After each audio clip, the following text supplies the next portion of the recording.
직원 300명이 하루아침에 일자리를 잃었습니다. 회사가 경영 악화로 망한 건 아니에요. 오히려 흑자였습니다. 더 충격적인 건 회장이 자기 손으로 문을 닫아버렸다는 겁니다. 40년을 월급 밀린 적 없이 직원들을 챙긴 회사. 왜 갑자기 폐업을 선택했을까요? 그 이유가 바로 직원들의 과도한 요구 때문이었습니다. 당신이 그 자리에 있었다면 어떻게 했을까요? 한 번의 선택이 월급 4,800만 원 손실로 이어지고 평생의 경력이 리셋되는 과정이 어떻게 벌어지는지 끝까지 함께 보겠습니다. 경기도 안양에 있던 삼덕재지.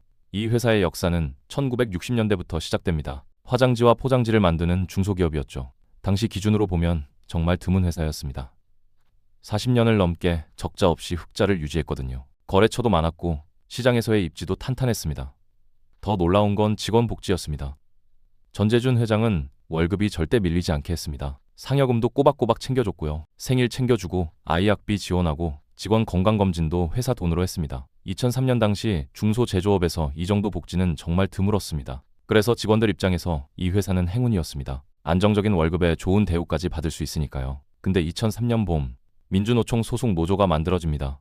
노조 자체는 당연한 권리였습니다. 문제는 노조가 내민 요구였어요. 임금 인상은 정상적인 요구였습니다. 물가도 오르고 생활비도 올랐으니까요. 상여금 대폭 인상도 협상의 여지가 있었습니다. 회사가 흑자였으니까요. 하지만 세 번째 요구에서 모든 게 달라집니다. 노조가 요구한 건 인사위원회와 징계위원회에서 절반의 권한이었습니다. 누구를 뽑을지, 누구를 승진시킬지, 누구를 징계할지 이 결정에서 노조가 절반의 목소리를 가지겠다는 뜻이었죠. 이건 임금 협상을 넘어섭니다.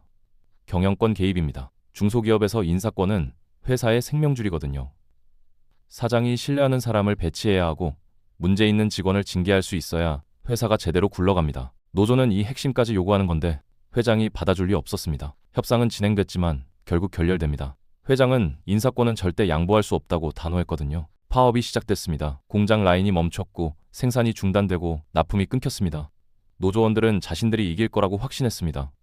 회사는 흑자니까, 거래처가 많으니까, 우리 없으면 돌아갈 수 없으니까 결국 회장이 양보할 거라고 믿었어요. 하지만 그들이 놓친 게 하나 있었습니다. 제지산업은 납기가 생명이라는 거죠.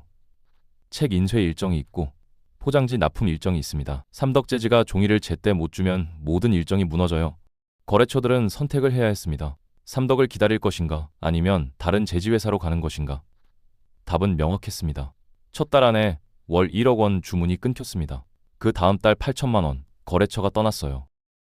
파업 한 달 만에 월 매출의 30%가 사라진 겁니다.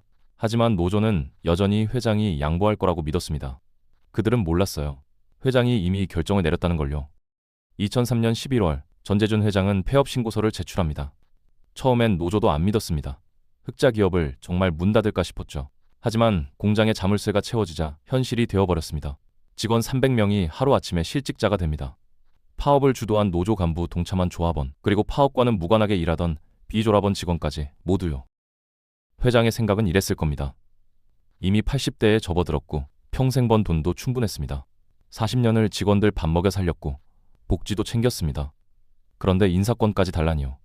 이렇게까지 해서 일할 이유가 있을까 싶었을 거예요. 회장은 회사를 접기로 결정했습니다. 이제 직원들의 인생이 뒤바뀝니다. 생산직 박 실장을 생각해 봅시다. 35세에 10년을 삼덕에서 일했고 월급은 180만 원이었습니다. 당시 중소제조업 기준으로 괜찮은 수준이죠. 연봉으로 환산하면 2,160만 원입니다. 박 실장은 파업에 적극적이지 않았습니다. 노조는 들었지만 집회에 나가지도 않고 구호를 외치지도 않았어요. 그냥 눈치만 봤습니다. 하지만 결과는 같았습니다. 회사가 문을 닫았으니까요. 퇴직금으로 1,800만 원을 받습니다. 새 직장을 찾아야 해요. 40대 중반에 새로운 일자리를 구하기가 쉬울까요? 전혀 안 쉽습니다. 2003년 당시 한국 경제는 IMF를 겨우 넘긴 상태였거든요. 실업률이 높았고 중소기업들은 구조조 중이었습니다. 이력서를 넣기 시작한 박 실장. 면접관들은 늘 같은 질문을 합니다. 이전 직장은 왜 그만두셨어요? 회사가 폐업했습니다. 왜 폐업했죠? 노사 분규 때문입니다. 그 순간 면접관의 표정이 변합니다. 지금 이 사람도 나중에 노조 만들고 파업하지 않을까, 이런 불안감이 생기는 거죠. 결국 6개월 만에 다른 회사에 취직합니다. 하지만 월급이 140만 원이에요. 이전보다 40만 원이 적습니다. 월 40만 원 차이면 1년에 480만 원, 10년이면 4,800만 원 손해입니다. 거기에 6개월 공백 기간 동안 퇴직금 1,800만 원으로 생활비를 냅니다. 대충 900만 원이 나갑니다. 그 후로는 계속 저임금 일자리를 전전합니다. 집에 돌아온 박 실장 아침 식탁입니다. 아내가 말합니다. 여보, 큰애.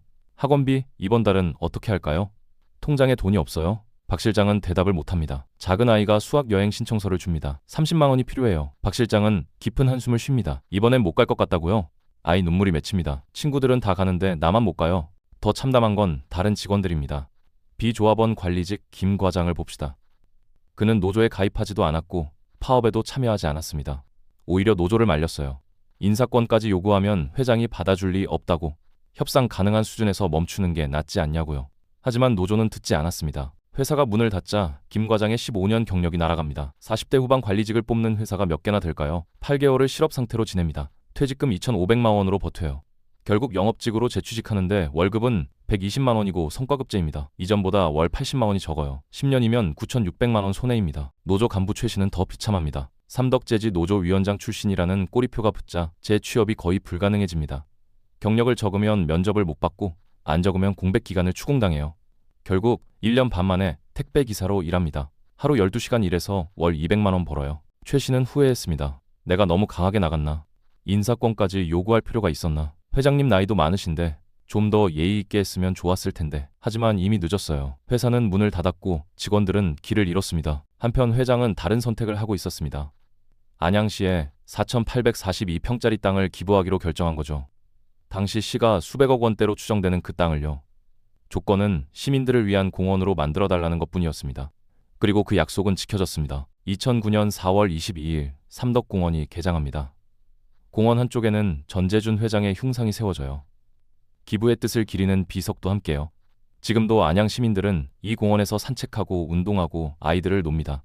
아름다운 공원입니다. 근데 여기 중요한 부분이 있어요. 이 공원이 만들어지는 동안 직원 300명의 일자리가 완전히 사라졌습니다. 공원은 만들어졌지만 그들의 삶은 무너졌어요. 비슷한 시기, 비슷한 업종의 다른 회사 이야기를 들려드릴까요? 편의상 비제지라고 부르겠습니다. 비제지 노조도 임금 인상을 요구했습니다. 하지만 방식이 달랐어요. 노조가 먼저 회사의 재무제표를 요청합니다. 매출이 얼마이고 영업이익이 얼마인지 투명하게 공개해달라고 한 거죠.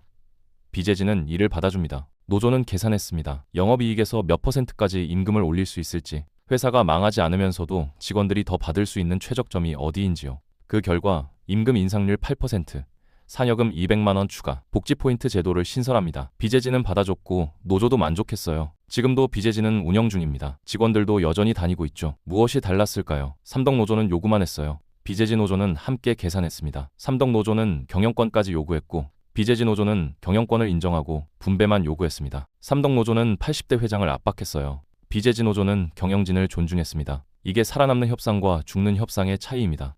삼덕노조의 실수는 여러 개였어요. 첫째는 배부른 착각이었습니다. 흑자 기업이니까 절대 망하지 않을 거라고 믿었거든요. 둘째는 오만함이었습니다. 우리 없으면 회사가 못 돈다고 확신했어요. 셋째는 이기심이었습니다. 비조합원 직원들 생각은 하지 않고 자기들 이익만 챙겼습니다. 넷째는 선을 넘었습니다. 임금 협상을 넘어 경영권까지 요구했고 80대 회장을 모욕했어요. 이 네 가지가 합쳐져서 최악의 결과를 만들었습니다.